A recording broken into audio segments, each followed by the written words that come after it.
पिता ओ पुत्र एवं पवित्र आत्मा नाम amen. Hallelujah, praise the Lord, hallelujah hallelujah. प्रिय भाई भौणी माने समस्त को जय जीशु। आसतु आज मार्क लिखित सुसमाचार 4 अध्याय 1 ରୁ 20 पद पर्यंत पढ़ी शुणा। जीशु पुनर्बार समुद्र कूल शिक्षा देवाक लगिले। तांको चतुर्पार्श्वर एक विशाल जनता समवेत होइथिबा जोगु से समुद्र रे थिबा गोटे नौकार जाई बसिले।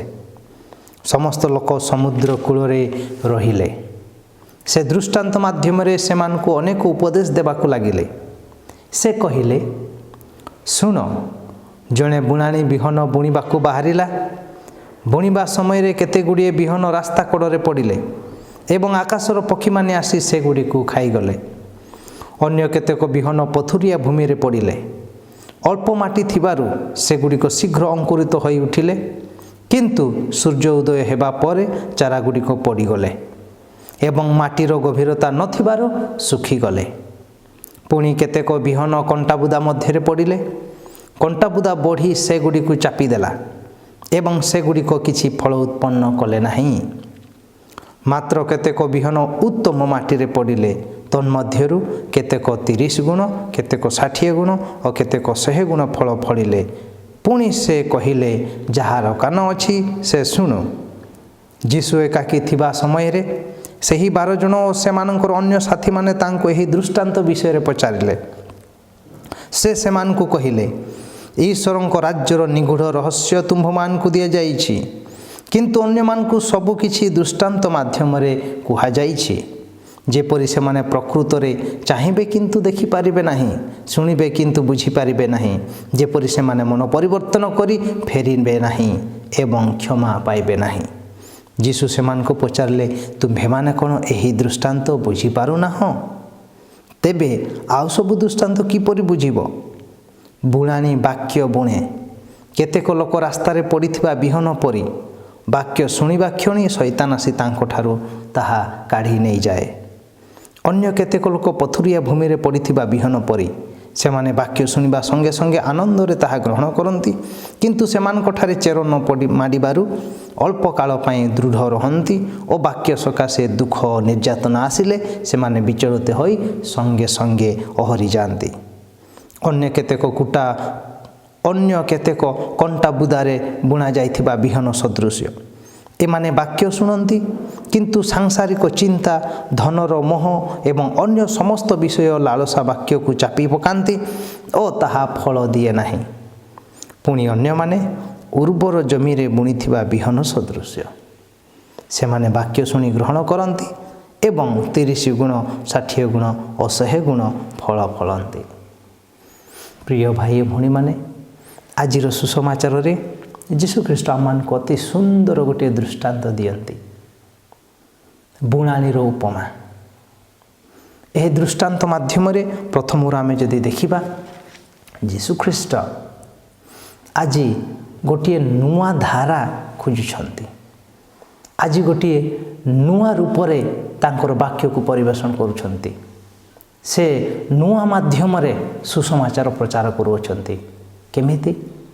आज पर्यंत आमे तांको देखिबा प्राय विशेष भाव रे जीशु ख्रीष्ट तांकर सभागृह रे भाषण देउथिले। सभागृह रे से धर्म प्रचार करुथिले। तांकर समाज प्रार्थना गृह गुडा करे से धर्म प्रचार करुथिले। किंतु आज से खोला जगह को आसिछंती सुसमाचार प्रचार करबा निमंते। केउठी? समुद्र कूल को। आउ आमे जानिछु से समुद्र कूल को आसिछंती, किंतु प्रचार करबा निमंते से नौका व्यवहार करुअछंती। से नौकार बसी पड़ी एही सुसमाचार माने लोक मान को प्रचार करुछंती। प्रिय भाई भौणी माने, जीशु ख्रीष्ट एही परि गोटे नुआ धारा व्यवहार करुछंती। समाज प्रार्थना गृह छाड़ी एबे खोला जगह को आसुअछंती। आउ पुणी खाली सेतिक नुहे, से डंगारे बसी, नौकारे बसी सुसमाचार बाणी प्रचार करुछंती। इस्राएल जाति रे प्राय ए सबु देखिबा गोटे समस्तंक पई नुआ थिला। केही हेले भाबी पारि नथिले कि नौकारु मध्य सुसमाचार सुसंवाद प्रचार करा जाई पारे। ଯୀଶୁଖ୍ରୀଷ୍ଟ ଆଜି ଏହି ଉପମା ମାଧ୍ୟମରେ ସମସ୍ତଙ୍କୁ ତାଙ୍କର ବାକ୍ୟ ବିଷୟରେ ବୁଝାଉଛନ୍ତି। ସେ ନୌକାରେ ବସୁଛନ୍ତି, ଯେଉଁ ନୌକା ସେହି ଇସ୍ରାଏଲ ଜାତି ଲୋକମାନଙ୍କ ପାଇଁ ଖାଲି ମାଛ ଧରିବା ପାଇଁ ଥିଲା। ସେମାନେ କେବେ ହେଲେ ଭାବି ପାରିନାହାନ୍ତି କି ସୁସମାଚାର ମଧ୍ୟ ନୌକାରେ ବସି ପ୍ରଚାର କରାଯାଇପାରେ ବୋଲି। ପ୍ରିୟ ଭାଇ ଭଉଣୀମାନେ, ଆହୁରି ଆମେ ଦେଖିପାରିବା ସେହି ସମୁଦ୍ର କୂଳରେ ସମସ୍ତ ଲୋକମାନେ ଯୀଶୁଙ୍କୁ ଅନେଇ ଯୀଶୁଙ୍କ ଆଡ଼େ ଅନେଇ ସମସ୍ତେ ଶୁଣୁଥିଲେ। ଯୀଶୁ ନୌକାରେ ବସି ଯେତେବେଳେ ସୁସମାଚାର ପ୍ରଚାର କରୁଛନ୍ତି, ତାର ଅର୍ଥ ହେଉଛି ଆମେ ଜାଣିଛୁ ସମୁଦ୍ରରେ ସୁଲୁସୁଲିଆ ପବନ ସମୁଦ୍ର ଭିତରୁ ହିଁ ବହି ବହି ଆସେ ସମୁଦ୍ର କୂଳ ଆଡ଼କୁ। ଅର୍ଥାତ୍ ସେହି ସମୟରେ ତ ବଡ଼ ବଡ଼ ମାଇକ୍ ନଥିଲା, ମେସିନ୍ ନଥିଲା, ମିକ୍ସର ମେସିନ୍ ନଥିଲା, ମାଉଥ୍ ସ୍ପିକର ନଥିଲା, ବଡ଼ ବଡ଼ ବକ୍ସ ନଥିଲା ଶୁଣିବା ପାଇଁ। ତେଣୁ ଯୀଶୁ ବୋଧେ ନୌକାରେ ବସିବା ଅର୍ଥ ସମୁଦ୍ର ଭିତରୁ ଯେଉଁ ସୁଲୁସୁଲିଆ ପବନ ଆସେ, ସେହି ପବନରେ ତାଙ୍କର ସ୍ୱର, ତାଙ୍କର ଧ୍ୱନି ସମୁଦ୍ର କୂଳରେ ଥିବା ପ୍ରତ୍ୟେକ ଲୋକମାନଙ୍କୁ ଶୁଣାଯାଇପାରେ ବୋଲି ସେ ଡଙ୍ଗାରେ ବସି ଭାଷଣ ଦେବା ପାଇଁ ଆରମ୍ଭ କରିଥିଲେ। ପ୍ରିୟ ଭାଇ ଭଉଣୀମାନେ, ଏଇଟା ଗୋଟିଏ ସାଧାରଣ କଥା। ଆହୁରି ଆମେ ଦେଖିପାରିବା ଯୀଶୁଖ୍ରୀଷ୍ଟ ବର୍ତ୍ତମାନ ନୌକାରେ ବସି ଗୋଟିଏ ଉପମା କହୁଛନ୍ତି, ଗୋଟିଏ କାହାଣୀ କହୁଛନ୍ତି। ଏତେ ସୁନ୍ଦର କାହାଣୀ। ସେ ସୁସମାଚାର କହିବା ବଦଳରେ ଗୋଟିଏ କାହାଣୀ ଦ୍ୱାରା ସୁସମାଚାରକୁ ସେ ଘୋଷଣା କରୁଅଛନ୍ତି। କାହାଣୀ ଥିଲା ବିହନ ବୁଣାଣିର ଉପମା। ପ୍ରିୟ ଭାଇ ଓ ଭଉଣୀମାନେ, ଏହି ବିହନ ବୁଣିବା ଆମ ସମସ୍ତଙ୍କ ଜୀବନରେ ମଧ୍ୟ ଗୋଟିଏ ସାଧାରଣ କଥା। ଆମେ ପ୍ରାୟ ବର୍ଷକୁ ବର୍ଷ ଆମେ ବିହନ ବୁଣି ଧାନ ଚାଷ କରି ଆମର ଜୀବନ, ଆମର ପେଟ ପୋଷୁଛୁ। ପ୍ରିୟ ଭାଇ ଓ ଭଉଣୀମାନେ, ଏଥିଦ୍ୱାରା ସୁସମାଚାରକୁ ମଧ୍ୟ କିପରି ପ୍ରଚାର କରାଯାଇପାରେ ତାହା ଯୀଶୁଖ୍ରୀଷ୍ଟ ଆମମାନଙ୍କୁ ଆଜି ଶୁଣାଉଅଛନ୍ତି। ଆମେ ବର୍ଷକୁ ବର୍ଷ ବିହନ ବୁଣିଲା ବେଳେ ଏହି ସୁସମାଚାରକୁ ମଧ୍ୟ ମନେ ପକାଇ ଆମେ ବିହନ ବୁଣିଲେ କାଳେ ଏହି ସୁସମାଚାର ଆମ ମନ ଅନ୍ତରରେ ଗୋଟିଏ ବାକ୍ୟର ବିହନ ବୀଜ ସଦୃଶ୍ୟ ବିଶ୍ୱାସ ରୂପୀ ଧାରଣ କରିବ। ପ୍ରିୟ ଭାଇ ଭଉଣୀମାନେ, ଆସନ୍ତୁ ଆମେ ଯୀଶୁଙ୍କୁ ଶୁଣିବା। ଯୀଶୁ କହୁଛନ୍ତି, ଜଣେ ବୁଣାଣି ବିହନ ବୁଣିଲା ବେଳେ କେତେ ଗୁଡ଼ିଏ ରାସ୍ତା କଡ଼ରେ ପଡ଼ିଲା, କେତେ ଗୁଡ଼ିଏ ପଥୁରିଆ ଭୂମିରେ ପଡ଼ିଲା, ଆଉ କେତେକ କଣ୍ଟା ବୁଦା ଉପରେ ପଡ଼ିଲା, ଆଉ କେତେକ ଭଲ ଗୋଟିଏ ଜମିରେ ପଡ଼ିଲା। ପ୍ରିୟ ଭାଇ ଭଉଣୀମାନେ, ଆମେ ଯେତେବେଳେ ବିହନ ବୁଣୁ ଆମେ କେବେ ହେଲେ ରାସ୍ତା କଡ଼ରେ ବିହନକୁ ଫିଙ୍ଗି ଦେଉନୁ।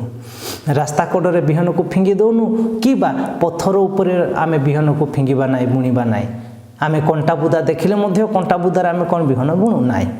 ଆମେ ଖାଲି ପ୍ରସ୍ତୁତ କରାଯାଇଥିବା, ଆମ ଦ୍ୱାରା ହଳ କରିକି ବିଲକୁ ପ୍ରସ୍ତୁତ କରାଯାଇଥିବା ଗୋଟିଏ ଉତ୍ତମ ଭୂମିରେ ଏକା ଆମେ ବିହନ ବୁଣୁ।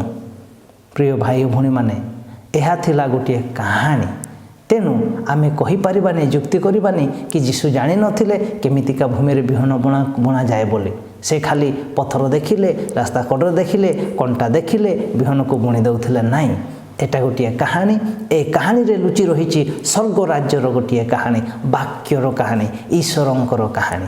ପ୍ରିୟ ଭାଇ ଓ ଭଉଣୀମାନେ, ଆସନ୍ତୁ ଆମେ ସଦାସର୍ବଦା ଭଲ ଭୂମିରେ ଏହି ବାକ୍ୟକୁ ବୁଣିବା।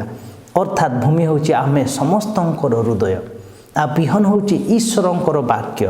ଯୀଶୁ ଯେମିତି କହିଲେ ସେହି ବାକ୍ୟ ଆମର ଭୂଇଁରେ ପକାଇବାର ଅଛି, ଆମର ମନ ଅନ୍ତରରେ ରଖିବାର ଅଛି। ଆଉ ମନ ଅନ୍ତରକୁ ଭଲ ଭୂମି କହିଲେ ଆମେ ମନ ଅନ୍ତରକୁ, ହୃଦୟକୁ ସଦାସର୍ବଦା ସଫା କରିବା, ପାପମୟ ଜୀବନରୁ ନିହାତି ଦୂରରେ ରହିବା ଏବଂ ପାପ ସ୍ୱୀକାର କରି ମନ ଅନ୍ତର ସଦାସର୍ବଦା ଆମମାନେ ସୁସ୍ଥ ସବଳ ରଖି ସେହି ମନ ଅନ୍ତରରେ ବାକ୍ୟ ଯେତେବେଳେ ଆସେ, ଏହି ବାକ୍ୟ ବିଶ୍ୱାସ ରୂପୀ ଗୋଟିଏ ଗଛ ଆମମାନଙ୍କ ମନ ଅନ୍ତରରେ, ଆମମାନଙ୍କ ଜୀବନରେ ଫୁଲି ଉଠିବ। ପ୍ରିୟ ଭାଇ ଭଉଣୀମାନେ, ଆସନ୍ତୁ ଏହି ପ୍ରକାର ବୀଜ ଆମ ମନ ଅନ୍ତରରେ ବୁଣିବା।